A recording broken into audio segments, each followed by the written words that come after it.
Welcome to another podcast of the current situation at Manchester United.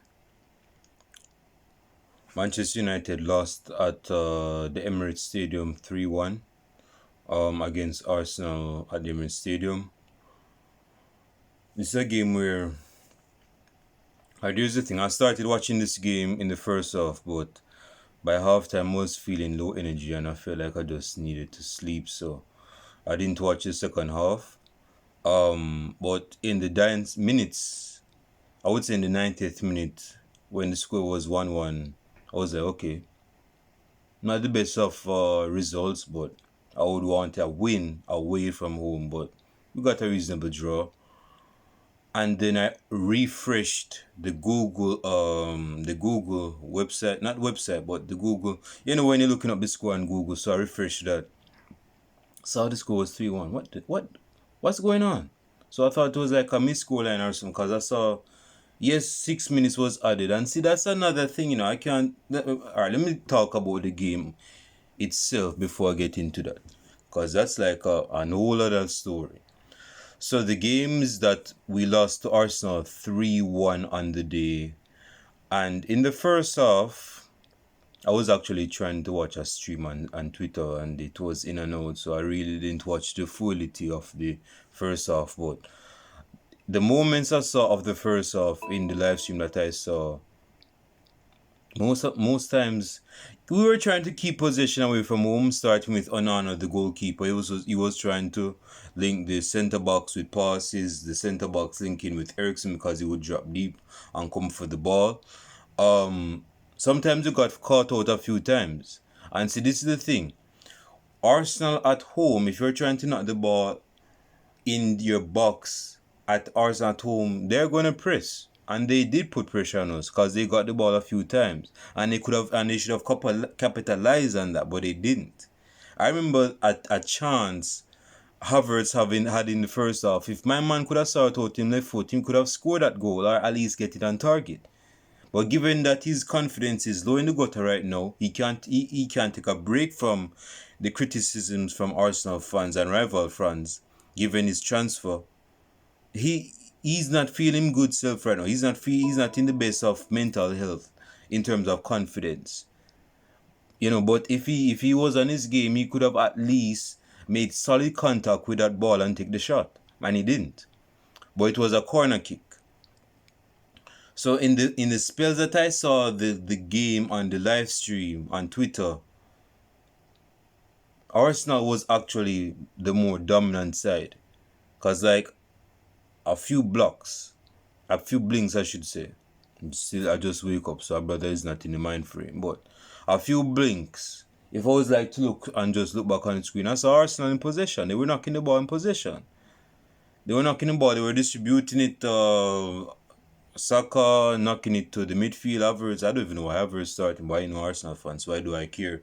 They were knocking the ball. Rice linking up with Odegaard. Odegaard would drop back and try to distribute the ball on the wings.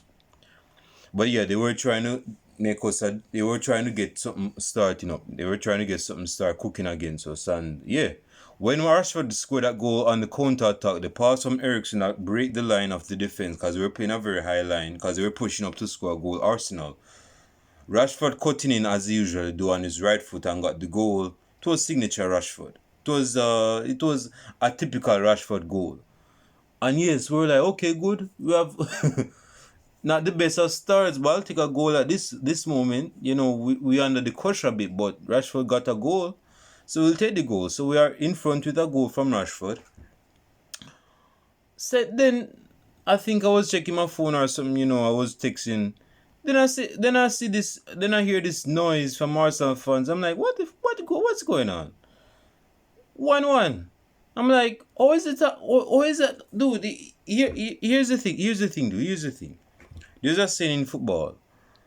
You're at your most vulnerable when you just score. That means that when you score, your blood is high, your dopamine, your oxytocin levels are high.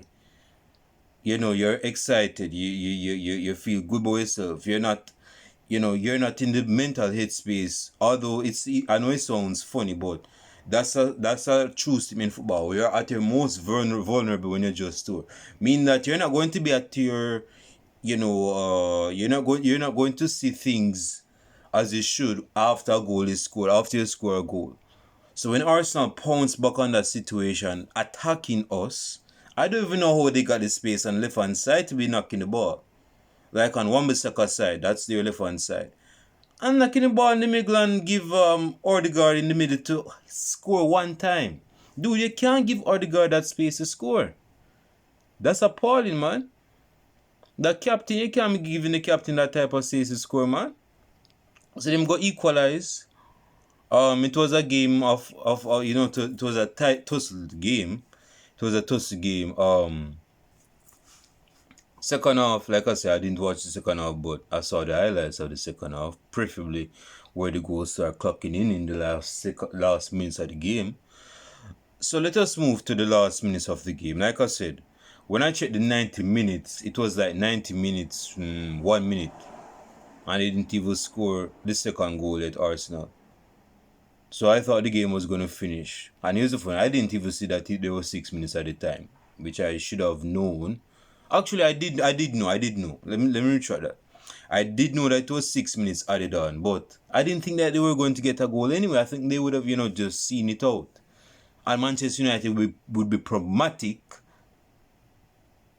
to see out that game. But we were going for it. And that is the reason why we leaked that third goal. But going to the goal that Rice go squeeze through at the near post of Onana's post. How is Onana conceding that? Now here's the thing. Onana, man, the door is creepy.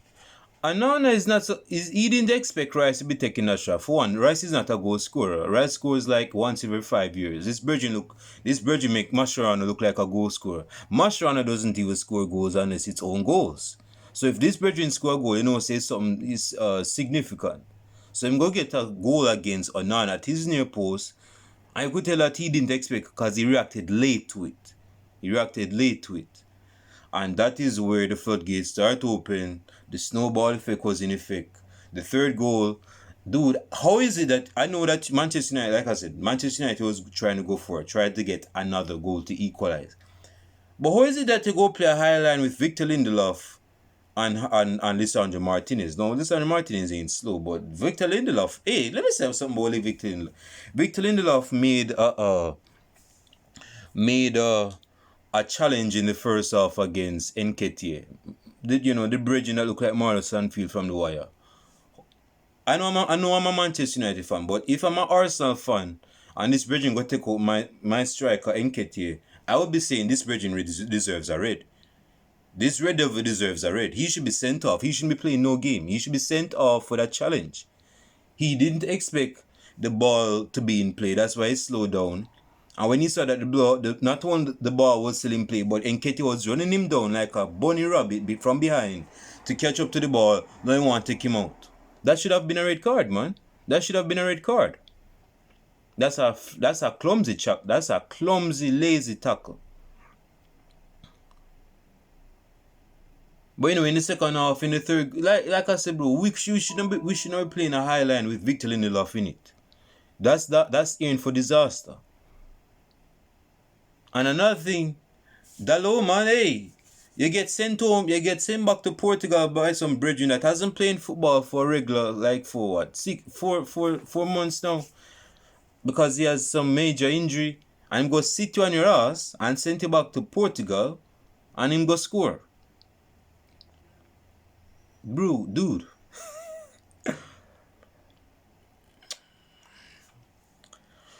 Well, I didn't see all. Oh, man, I'm rushing a bit.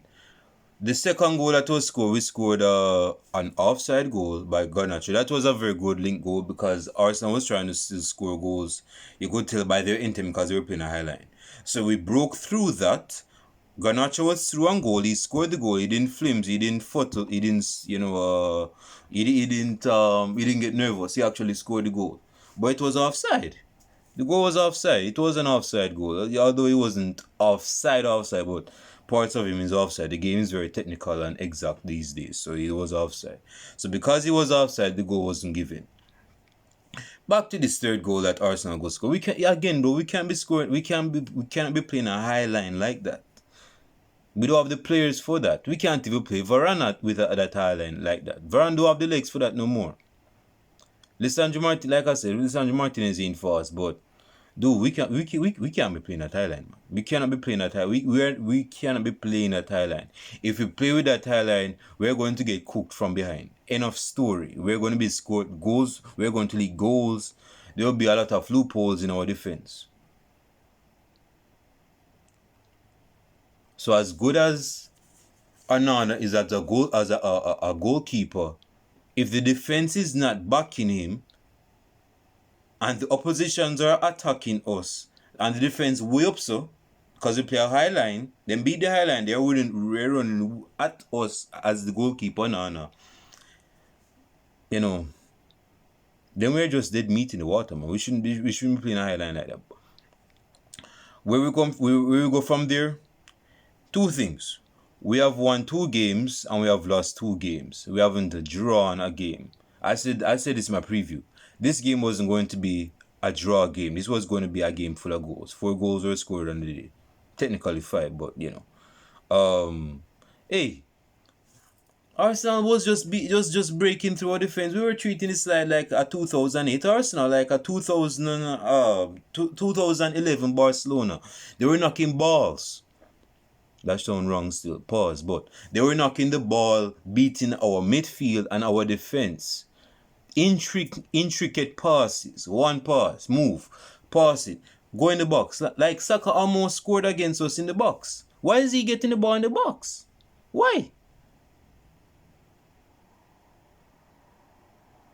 So yeah, like where we go from here, bro?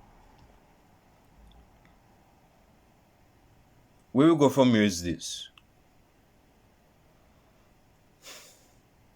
And Ten Hag has a lot of questions to ask. It's all good if you're making signings, but if you don't have a game plan, bro, if you don't have a style of play in terms of how we operate without the ball and how we operate on the ball and how structured our defense should be, play a offside trap, a high line. Well, we can't play a high line really, but you know, he's stubborn. We'll see what happens.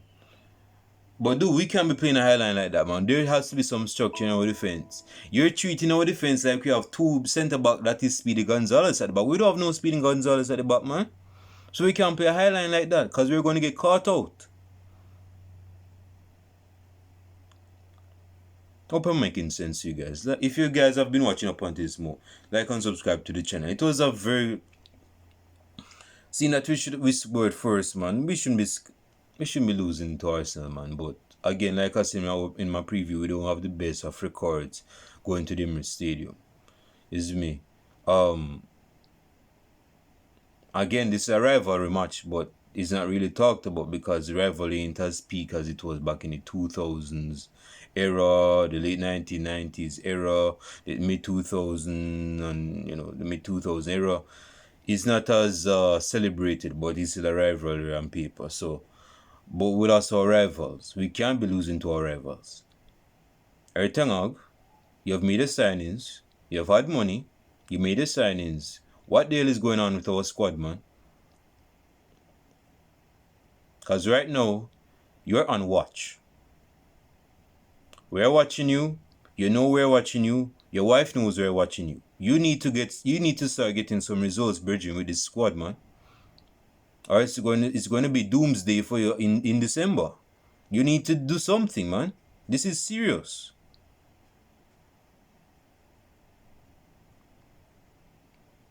We were given false pretense that we were going to play good football. Decent football.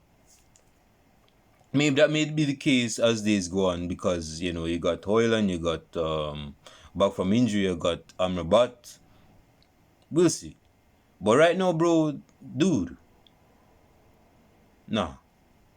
So yeah, you have to go start that out, bro. I don't want this video to be long, but everything I got is questions to go ask himself. Of course, the players have questions to ask themselves because what the hell was that, man? I mean, you can't excuse the players from this, but so yeah, like and subscribe to the channel. Leave your comments down below in the comment section. Our brother is out. I'll show it to you guys in the next video podcast. I believe we have a League Cup game this week. I wonder is who. I think we have a League Cup game this week. I'm not sure, but we'll see about that.